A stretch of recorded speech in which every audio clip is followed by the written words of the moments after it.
Sa videong ito, bibisitahin natin ang dalawa sa mga sikat na lugar ng Ilocos Norte, ang Ilawag City at ang bayan ng Paway.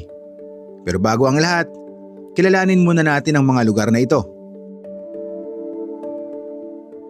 Ang Ilawag City ang kabisera ng Ilocos Norte.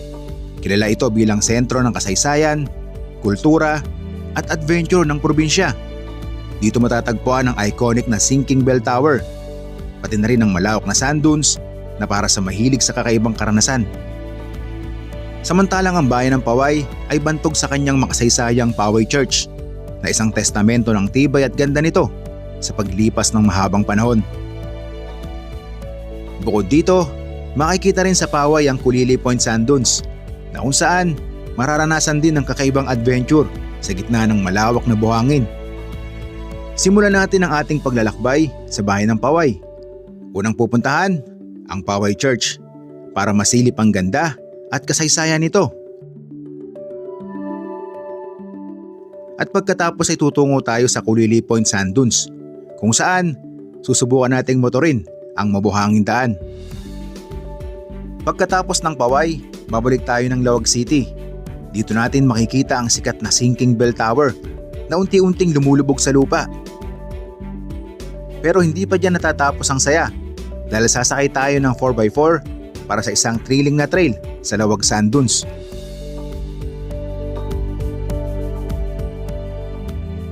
Tatawid tayo sa kakaibang tanawin ng mga burol ng buhangin na para tayong nasa ibang mundo.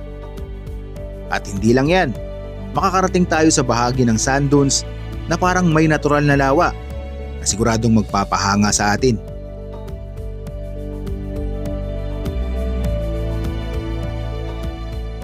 At syempre, hindi pwedeng matapos ang adventure natin nang walang sandboarding. Subukan natin ang saya habang dumudulas pababa sa mataas na sand dunes. Kaya tara, simulan na natin to.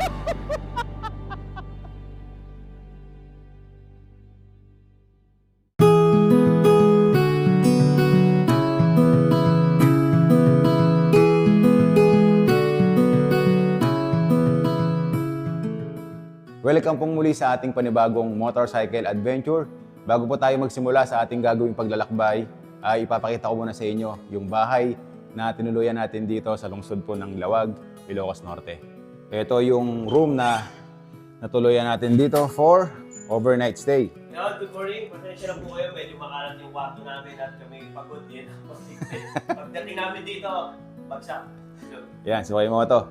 Sobrang napagod kami kahapon sa biyahe namin sa Blazing Mountain of the Gods.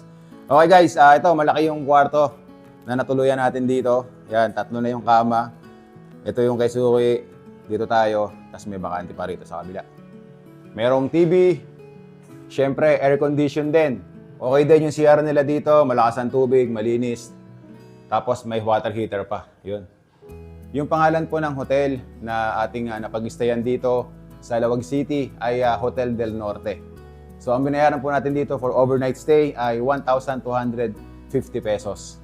Tara, simulan na natin ang ating paglalakbay at muling pagbabahagi sa inyo ng ganda ng probinsya ng Ilocos Norte.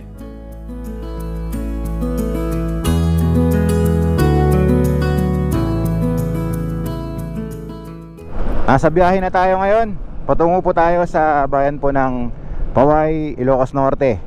Pupuntahan natin yung Paway Church. So mula dito, magmamotor pa tayo ng 21 minutes, 16 kilometers. At mararating na natin ang ating unang destinasyon. Sana lahat ng lugar sa Pilipinas, no, ganito kagaganda yung kalsada. Lalo na kung ikaw ay taga Bulacan, grabe yung mga lubak doon sa amin.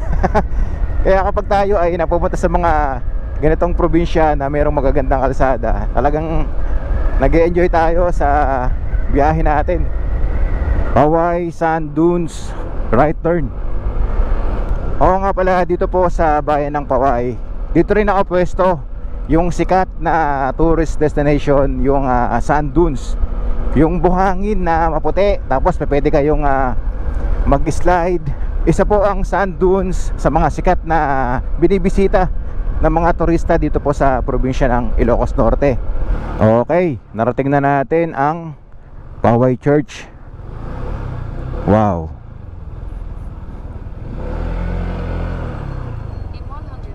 Yun guys, oh.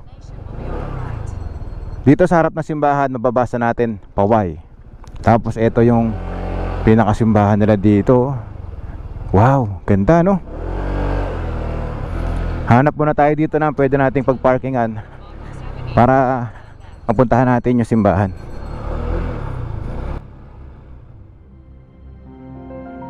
Sa bayan ng Paway, Ilocos Norte, matatagpuan ang isa sa mga pinakamatandang simbahan sa Pilipinas, ang simbahan ng San Agustin, na mas kilala bilang Paway Church. Isa itong yaman ng ating kasaysayan at sining na hinubog ng panahon.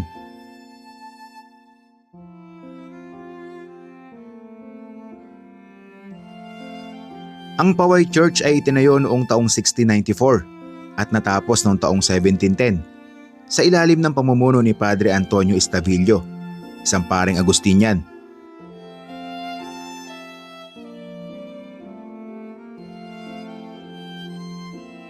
Sa bawat pader, makikita ang sining ng arkitekturang tinatawag na Earthquake Baroque, isang disenyong ginawa upang labanan ng matitinding lindol na karaniwang nararanasan sa rehiyong ito. Ang kombinasyon ng mga material at disenyo ng simbahang ito ay patunay na pagsasanib ng impluwensyang Europeo at Asyano. Yan, tingnan nyo naman yung pagkakadesenyo, no? So, yung disenyo na ginamit dito ay yung tinatawag na Baroque. So, ano po ba yung Baroque? Yung Baroque po ay isang estilong arkitektura na umusbong pa noong ika-17 hanggang 18 siglo sa Europa. Yung disenyong Baroque ay ginagamit po pangkaraniwan sa mga ganitong simbahan at sa mga palasyo. Kaya kung makikita natin yung pagkakadesenyo nitong Paway Church, grabe. Napakaganda, no? Imagine ilang taon na ang nakalipas. Pero nananatiling nakatatag at na-maintain nila yung ganda nitong simbahan ng San Agustin, no? Ang makakapal nitong pader ay gawa sa mga coral stones at bricks, habang ang 24 na malalaking buttresses ang nagsisilbing suporta upang mapanatili itong matatag kahit sa harap ng mga sakuna.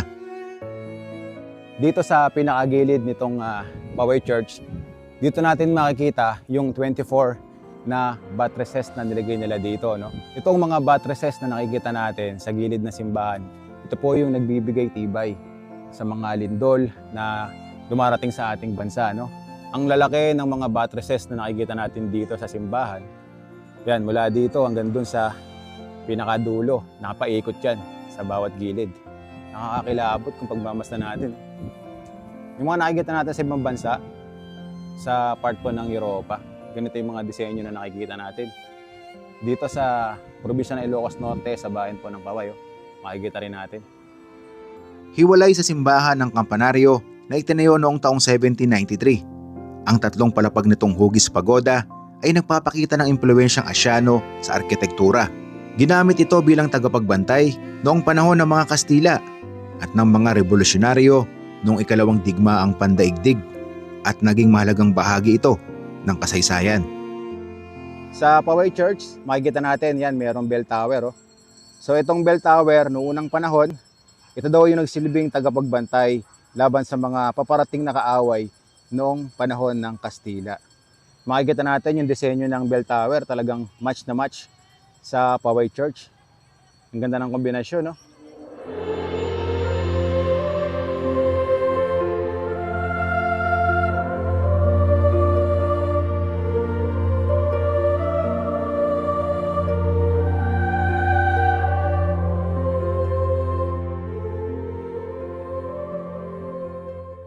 Wow, ang ganda ng simbahan nila dito, guys. Ang ganda ng pagkakadesenyo ng pinakaloob. Magmula dun sa ceiling, tapos ang mga pailaw nila. Ang lawak din, ano? Laki. Noong taong 1973, kinilala ito bilang pambansang kayamanang kultural ng Pilipinas. At noong taong 1993, napabilang din ito sa UNESCO World Heritage Site bilang isa sa mga Baroque churches of the Philippines. Sa bawat detalye ng Paway Church, mababakas ang kasaysayan ng pananampalataya at pagkamalikhain ng ating mga ninuno. Ang simbahan ay hindi lamang lugar ng pananalangin, kundi isang paalala sa ating mayamang kultura at tradisyon.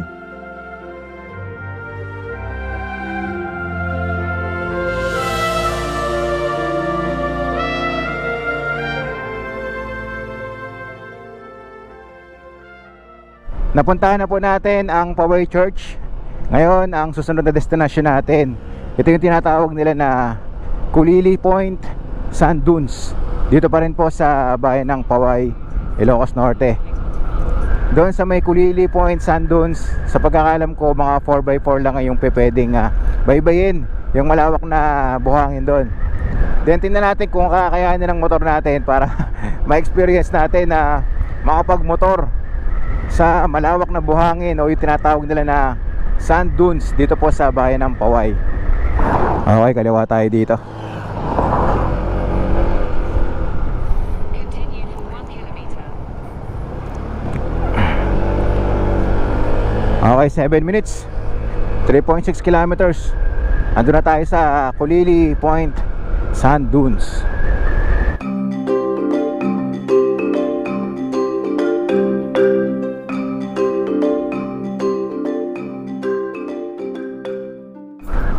Welcome Barangay Masintok.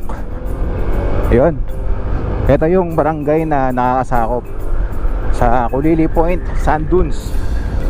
Malapit na tayo, 2 minutes na lang, nandun na tayo sa ating destinasyon. 4x4 tourist information, Kulili Point Sandboarding Adventure. Pwede rin pala tayo mag sandboarding dito sa Kulili Point.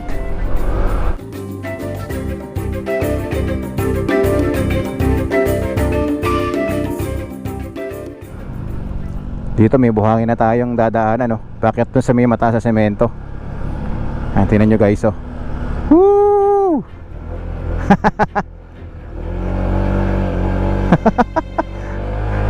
Dumudulas agad yung gulong natin, eh.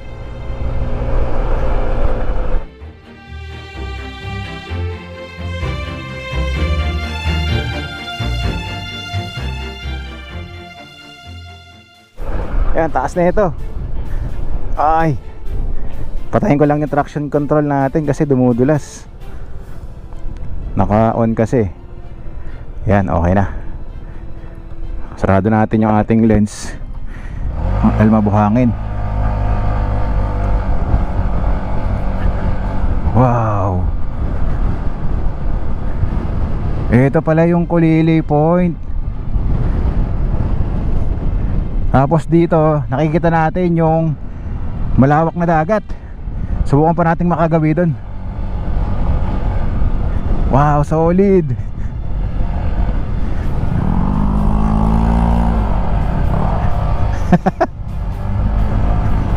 Woo! Adventure!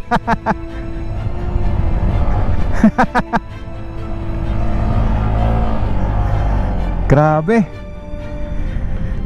Halos ayaw na umusad ng motor natin dahil nga buhangin na itong dinadaanan natin, no?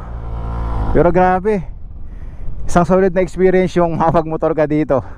Pero talagang kailangan naka-enduro ka dito kapag pupunta ka, dahil mahirapan talaga yung mga motor natin kagaya na itong scooter.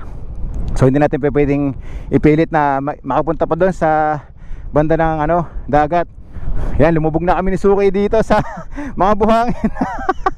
Para tayo makakabalik dyan. Grabe adventure. Ang sand dunes sa isang natural na anyo ng kalikasan na binubuo ng malalawak na buhangin na hinubog ng hangin at panahon. Sa madaling salita, ito ang mga burol ng buhangin na parang alon sa lupa, ngunit gawa ng kalikasan. Dito sa Poway Sand Dunes ng Ilocos Norte, makikita mo ang isang napakalawak na desyertong tanawin na tila wala sa Pilipinas. Isa itong geological wonder na perfect para sa mga naghahanap ng kakaibang adventure. Sinubukan naming dalhin ang aming mga motor dito para masubukan kung kaya nitong harapin ang kakaibang terrain. Pero bigo tayo. Hindi kinaya ng motor namin ang malambot at madulas na buhangin. Sayang, pero sulit naman ang experience na ito.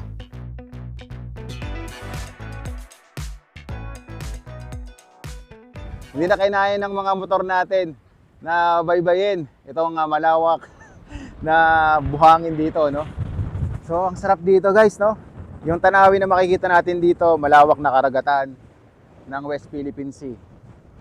So dito talagang disyerto, no? Para tayong nasa Saudi Arabia. Pero kahit na tirik ang araw, hindi natin mararamdaman yon, hindi mapdi sa balat dahil malakas yung hangin. Wow. Ganda rito. Isa to sa mga sikat na pinupuntahan dito po sa bayan ng Paway. Ito pong sand dunes. Pag malamig ang panahon dito, saka pag-peak ng mga turista, marami ritong nagsa-sandboarding. Ayun yung mga motor namin, no? Ayun yung kay Suy, sumayad na dito sa ilalim ng buhangin. Ito naman si Lakbay. Okay, mabigat kasi yung mga gamit natin at saka talagang kailangan all terrain yung gagamitin natin na sasakyan dito o motor. ATV, enduro, tapos sa sasakyan naman kailangan 4x4 para makaikot kayo dito sa malawak na sand dunes ng Paway, Ilocos Norte. Para tayong nasa disyerto. Woo!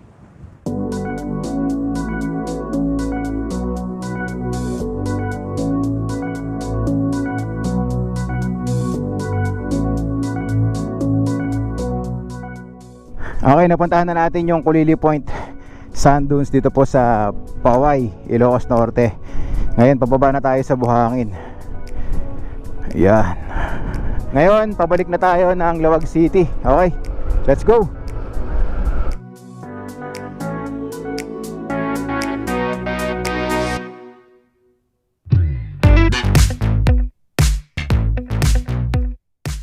Okay, malapit na tayo ulit sa pinaka-arko ng Lawag City.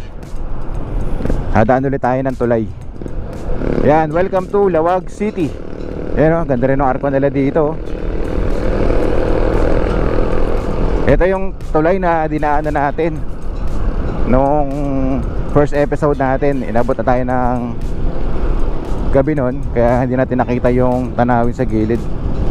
Ang lawak din pala nung tanawin dito sa ilalim ng tulay, Mula dito sa tulay na dinadaanan natin ngayon, nakikita ko na yung Sinking Bell Tower, ayun, nasa likod ng Holy Spirit Academy of Lawag.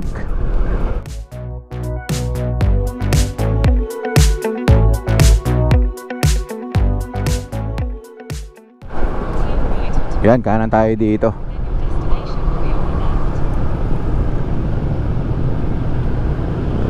Wow.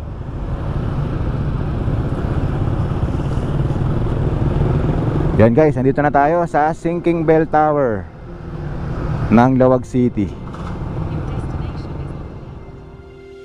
Sa gitna ng makulay na kasaysayan ng Lawag City, matatagpuan ang isa sa mga pinakamatandang istruktura ng lungsod, ang Sinking Bell Tower. Isa itong simbolo ng pananampalataya at tibay ng kultura ng mga Ilocano. Itinayo ito noong 1700s ng mga Agustinian praile, gamit ang mga lime mortar, bricks at stones. Mga materyales na nasilbing pundasyon ng arkitekturang Kastila sa Pilipinas. Ang bell tower na ito ay bahagi ng St. William's Cathedral at nagsilbing tagapagbalita sa komunidad noong unang panahon. Ang tunog ng kampana nito ay nagbibigay hudyat ng misa, babala ng panganib o mahalagang anunsyo. Ngunit may kakaibang kwento ang tore na ito. Unti-unti itong lumulubog sa lupa, dahilan kung bakit ito tinawag na Sinking Bell Tower. Sinasabi noong una na ang pintuan nito ay kaya pang madaanan ng mga taong nakasakay sa kabayo. Sa ngayon, halos kapantay na ng lupa ang pasukan. Patunay na patuloy nitong paglubog dahil sa malambot na lupa ng Lawag. Sa kabila ng bagyo, lindol at paglipas ng panahon, nananatili itong nakatayo bilang patunay ng katatagan ng mga Ilocano. Bagamat hindi na ito bukas sa publiko, patuloy pa rin itong hinahangaan bilang isang mahalagang yaman ng kasaysayan at kultura ng ating bansa.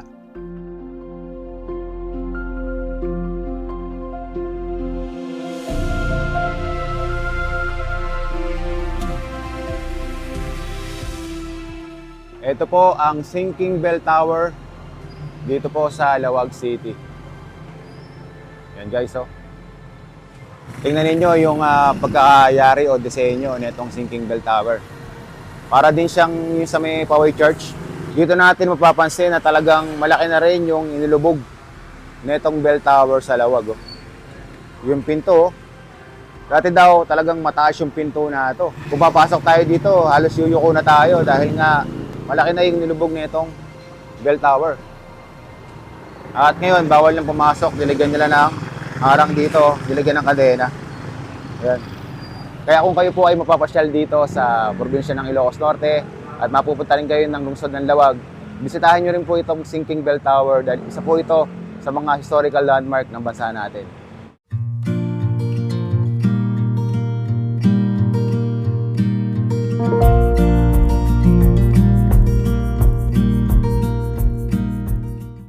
Ang Lawag City parang Maynila na rin eh. Matataas na rin yung mga building. Dito sa Lawag City natin makikita yung pinakakapitolyo nila. Dahil po ang lungsod ng Lawag, ito po ang kapitolyo o capital ng Ilocos Norte. Yan yung kapitolyo nila dito. Kulay puti, tapos malaki din.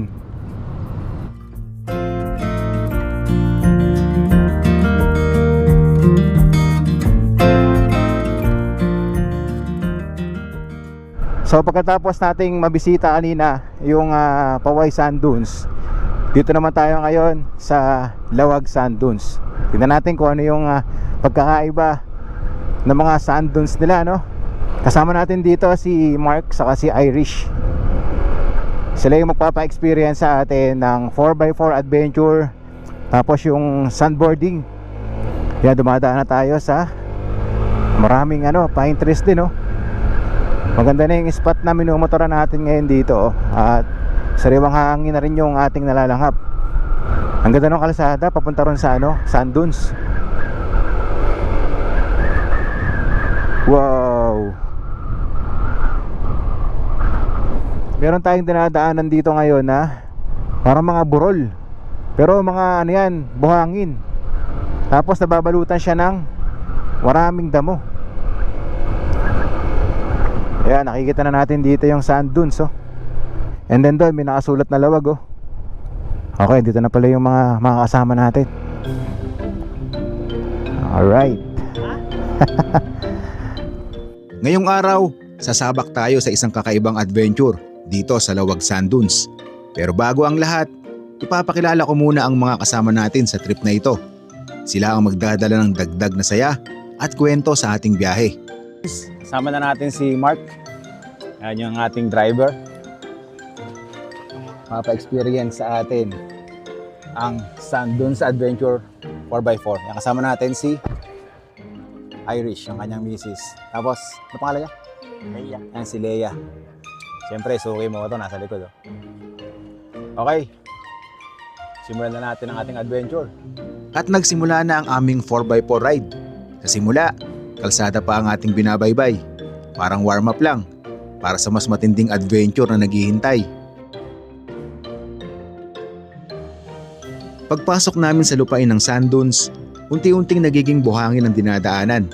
Nakakapanibago, pero napaka-refreshing ng paligid. Napapalibutan tayo ng mga puno at ramdam na ramdam ang preskong hangin na sumasalubong habang umaandar ang sasakyan. Maya-maya, huminto na kami sa isang magandang spot. Isa pala ito sa mga tanawin na dadaanan natin habang papunta tayo sa ating destinasyon. Hininto tayo ni Mark dito para daw makita natin yung ilog. Ano pangalan ng ilog na to? Padsan River. Yan, ito daw yung Pagsan River. Ito yung nakikita natin kanina habang binabaybay natin yung mahabang tulay ng Lawag. Overlooking natin dito mga puno, tapos yung ilog nga ng Padsan, tapos mga kabundukan, no? Ito palang ilog ng Padsan ay ito na yung nagkokonekta sa karagatan ng West Philippine Sea.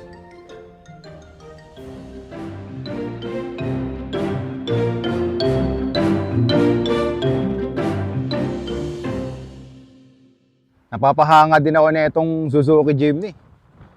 Grabe, ang taas ng inaaw natin kanina tapos puro buhangin. Pero basic na basic. Ang ganda ng suspension. Okay, tapos na tayo dito sa Padsan River. Ang next destination natin saan? Sa Nabotas. Nabotas. Isang barangay yon ng Lawag kung saan nabubuo yung mga parang lake pagkatapos ng mahabang tagulan. Yun. So doon yung magiging next destination natin, Navotas daw. At nagpatuloy kami sa aming biyahe patungo sa susunod na destinasyon. Habang tumatagal ang pagsakay natin sa 4x4, mas lalo tayong nag-e-enjoy. Pero kasabay nito, ang pagtaas ng antas ng hamon sa ruta. Dito nagsimula ang mas nakakalula na halos tumagilid na ang sasakyan namin habang dahang-dahang bumababa sa matarik na mabuhangin daan. Nakaramdam din tayo ng kaba pero mas nangingibabaw ang saya at excitement. Halos nakatagilid na yung 4x4 na sinasakyan natin doon sa dinaanan natin kanina. Sementadong kalsada na ulit ang ating dinadaanan at paliit ng paliit ang daan. Ilang minuto pa ang nakalipas at narating na rin natin ang barangay Navotas.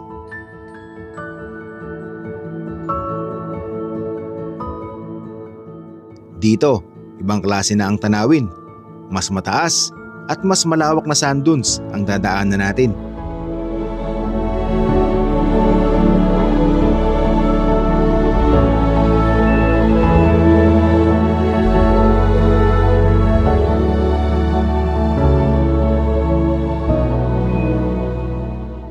Parang mga rolling hills yung tanawin dito, ngunit gawa sa buhangin. Habang tinitingnan mo ang paligid, para kang dinala sa ibang mundo. Ang kilabot na kagandahan nito ay hindi maipaliwanag. Halos hindi ka makapaniwala na ganito kaganda ang tanawin na nasa harapan mo. Wow! Tingnan nyo kung gaano kaganda yung view na nakikita natin dito. Sabay pa ng unti-unting paglubog ng araw.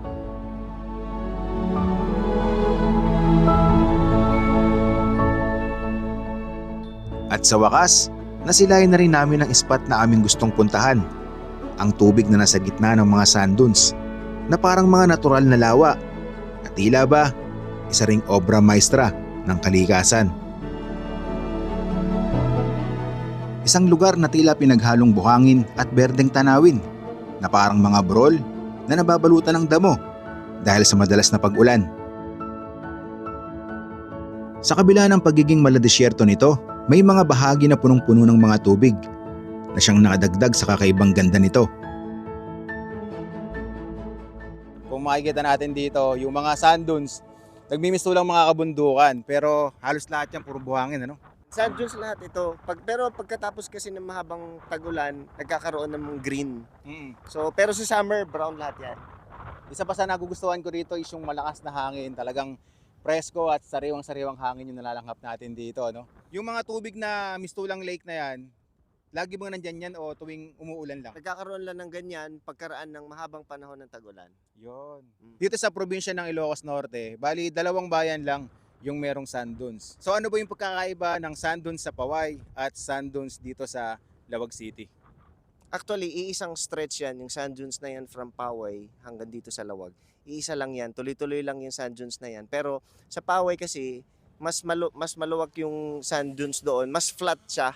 Dito, samantalang dito sa Lawag, mas bulubundukin yung mga sand dunes, mas matataas dito. So, in general, pagka 4x4 lover kayo, siguro gusto nyo yung medyo technical na course or track, mas mag-enjoy kayo dito kasi mas may mga bundok-bundok siya kumpara dun sa Paway na parang disyerto lang siya na flat. Meron din siyang ganun pero hindi siya kasing parehas nung sa Lawag. So sa mga followers and subscribers natin, kung gusto ninyong mapuntahan din at masaksihan yung magandang sand dunes dito sa Lawag City, pwede po kayong sumakay ng 4x4.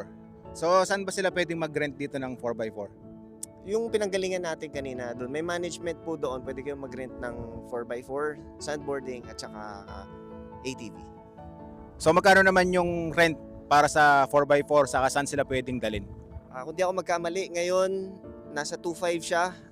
4x4 trail na yon at saka sandboarding.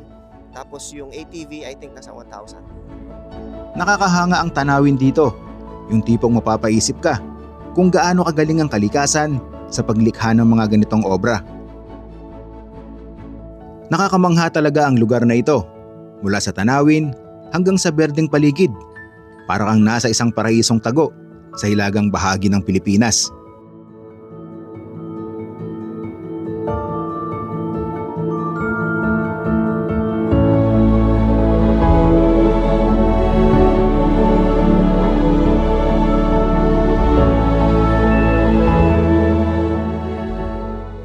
Alright guys, nakarating na tayo ulit sa lugar na kung saan dito pwede tayong mag-sandboarding. Ayan, mapapansin ninyo, mula dito sa pinakataas, yan o, nakakalula din yung ano nila, yung height ng pagsa-sandboarding na may experience nyo dito, no? Okay, sineset na nila yung board na gagamitin natin. And dito pala, nilalagyan nila ng diesel yung pinakailalim ng board para daw mas madulas. Dati nilalagyan nila ng turtle wax pero mas mura daw yung diesel. Yan, nilalagyan ni Marco. Pag may diesel yung board, mas smooth lang yung pagpapadulas natin dito. Tingnan nyo naman kung gaano kataas. Nag-enjoy na din ang mga kasama natin kahit gulong ang inabot. Pinakitaan pa nga tayo ni Mark ng malupit na sandboarding. Nakatayo pa, ang husay. So subukan nating mag-sandboarding dito sa Lawag Sand Dunes. So far, kinakabahan tayo kasi medyo mataas. Okay, let's go. Sa unang pagkakataon, mararanasan natin ang sandboarding dito sa Lawag Sand Dunes. Halo-halo ang pakiramdam. Excited pero medyo nakakakaba dahil mataas. Pero dahil gusto nating subukan, hindi tayo aatras. Okay. Let's go! Ang sarap pala sa pakiramdam na parang bumalik ka sa pagkabata. Yung bilis ng bulusok pababa. Solid talaga na experience. Ang saya. So sana kapag kayo napasyal din dito sa Ilocos Norte at gusto niyo ma-experience ang sandboarding sa sand dunes nila, yan, dito na kayo sa Lawag. Mas matataas yung nila dito, yung sand dunes. Mas mag-enjoy kayo, mas mararamdaman niyo yung saya at lula. Inabot na tayo ng dilim, time check 6:30 PM. Pabalik na tayo doon sa hotel, sa may Hotel del Norte, dito pa rin sa Lawag City. Ang next po natin na episode na abangan ninyo, pupunta po tayo ng Pagudpud, Ilocos Norte. Kaya po maraming salamat sa lahat po ng nakapanood ng vlog natin. Sana po ay nag-enjoy kayo sa nagawa nating adventure. Kita-kits po tayo sa susunod nating motorcycle adventure. Kaya po lagi tatandaan, keep safe, ride safe, God bless. Ang ganda ng Pilipinas, magmotor lang tayo.